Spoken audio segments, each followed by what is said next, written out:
Good morning, children. Today we are going to do chapter number 1, Arrival of Europeans in India, part 3.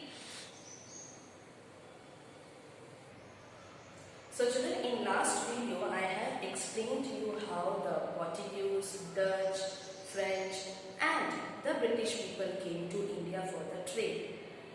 So as the years passed, the Britishers, they started to rule on us. They captured many of the states of our India, children. So at last, the French and the British people were ruling on us. They were just trading. They have captured some of the states and they were spreading their business in a vast and exporting and importing many things from England and India. So this is the third part of this lesson, and we just finished this lesson in the third part. Now see here, children, you can just see the map. In 1797, the British rule, you can see it was there in Calcutta, that is West Bengal, and some part of Hyderabad and some part of Kerala and Madras. But when you see the map of 1840, you can see how the British rule people has spread all over India. They have captured some parts of South India, some parts of East, some part of North also. Then come to the map of 1857. You can see that how the British rule have captured our India. Only local rule. See, in blue color it's a British rule and in yellow it's a local rule. So see the difference, children, how they came to India for a trade. But slowly they started to capture these places of India. Now, the expansion of the British rule between 1757 CE and 1857 CE. By this time, the East India Company was in the race to earn more and more money, children. As per the order passed in Bengal, only the company availed the benefit of tax-free trading. However, many officers who were engaged in private trade did not pay the tax as well. So it is said that from 1757 to 1857, you can see the huge expansion of the business. They started to earn more and more money, and they were becoming rich by using the people of India, by using the things of India. As you know that India was very famous. उसको सोने की चिड़िया बोला जाता था. बहुत अच्छी चीजें हमारे यहाँ पे उगते भी थे, मिलते भी थे. So as a result, the income generated from the tax collection in Bengal reduced, which in turn was opposed by Nawab of Bengal, Muralkhan Khan. This dispute kept on recurring even during the time of Ali Wardi Khan. After Ali Wardi Khan, his son Sirajudullah took charge, he got involved in the major battle with the British. Now what happened? The Nawab of Bengal understood what the British people want to do. So they fought against the British people, children. They understood that they were not paying the tax, but they were using our things and we were not having anything in our hand. So Sirajudullah, the son of Ali Wardi Khan, he opposed the rules and regulations of all what the British people made for Indians. Sirajudullah became Nawab of Bengal in the year 1756. He had overwhelming influence over the British. The British helped the competitors of Sirajudullah by conspiring against him so that he would not remain on the throne of Bengal. मतलब conspiring मतलब उनके खिलाफ उनके दुश्मनी खड़े कर दिए थे कि ताकि वो आगे कुछ बिजनेस कर नहीं पाए. There were frequent conflicts with the British merchants regarding the payments of taxes. When the British merchants failed to pay taxes which were applicable to both Indian and foreign merchants, the situation came to a boil. He ordered that British should not fortify the factory, pay the taxes as per the rules and trade as per the terms and conditions. This provocation was enough for Siraj to opt for war, and he succeeded in expelling the British from Calcutta.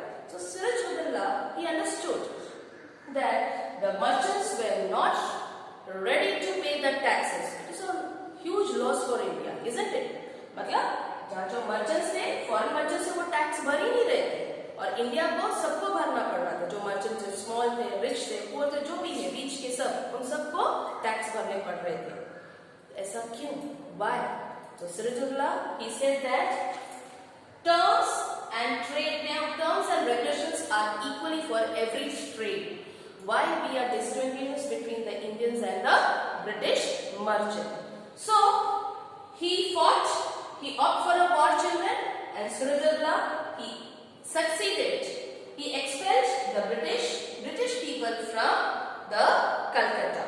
So moving further, the British counter-attacked under the leadership of Robert Clive Bright, Mir Jafar, the commander-in-chief of Sirajullah, with the promise to confer the throne of Bengal to him and convinced him to join their side. With his help, Robert Clive defeated and murdered Sirajullah in the Battle of Plassey. This was the first war fought by the company in India, which marked the beginning of the British rule in India. Thus, this war is considered to be the turning point in the history of India. Battle of Plassey. It is a turning point. It is known as a turning point of history of India, children. Why? इनको धोखे से मारा गया. उनका जो commander था, वो Clive bright, उन्होंने मीर जाफर को अपने साइड बुला के और उनके खिलाफ एक साजिश रखी कि भाई हमको कहीं ना कहीं सिराजुद्दौला को मारना है और उनको लालच दिया गया है. मीर जाफर को लालच दिया गया कि सिराजुद्दौला को मार दिया जाएगा तो तुमको पूरी बंगाल की जो गद्दी है वो आपको दी जाएगी. And like that he killed Sirajullah. Now moving further, Battle of Buxar. As promised, the East India Company appointed Mir Jafar as the Nawab of Bengal. Robert Clive also went back to England. With the passage of time, Mir Jafar became hostile towards the British. The company decided to replace him with his son-in-law, Mir Qasim. Mir Qasim was an efficient, disciplined and clever ruler. The problem arose between Nawab and the company on account of non-payment of taxes, which ultimately brought both the forces face to face with each other, children. In 1763, Mir Qasim was defeated by the company, but he escaped. He reorganized his army along with forces of Nawab of Oudh, Saujudullah and Mughal Emperor Shah Alam II. So what happened, children?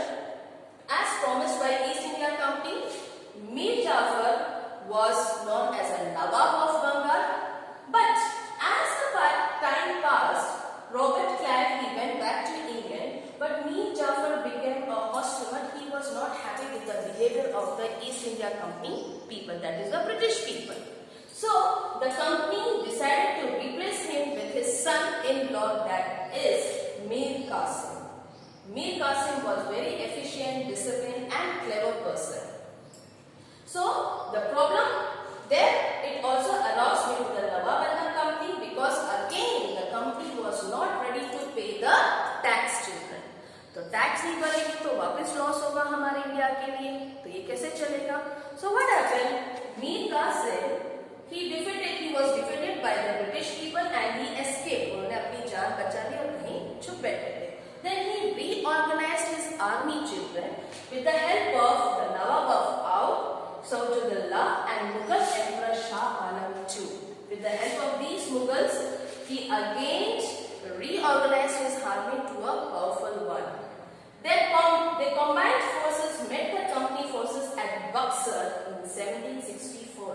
तभी ये battle of Buxar किया जाता है. तीनों ने मिलके company के साथ वापस वॉर लगाने की कोशिश की and that is known as Buxar, Battle of Buxar.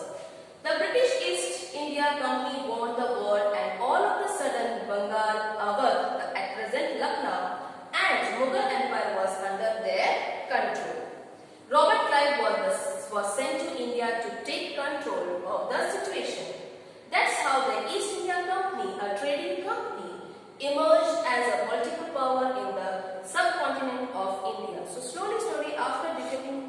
Nawabs of Bengal, the Britishers, उन्होंने अपने पैर और जमा लिए थे हमारे भारत देश में. So children, hope you got this chapter. I will be sending the PDF of this chapter part wise. First objectives, then short answers and long answers. Please read the textbook carefully.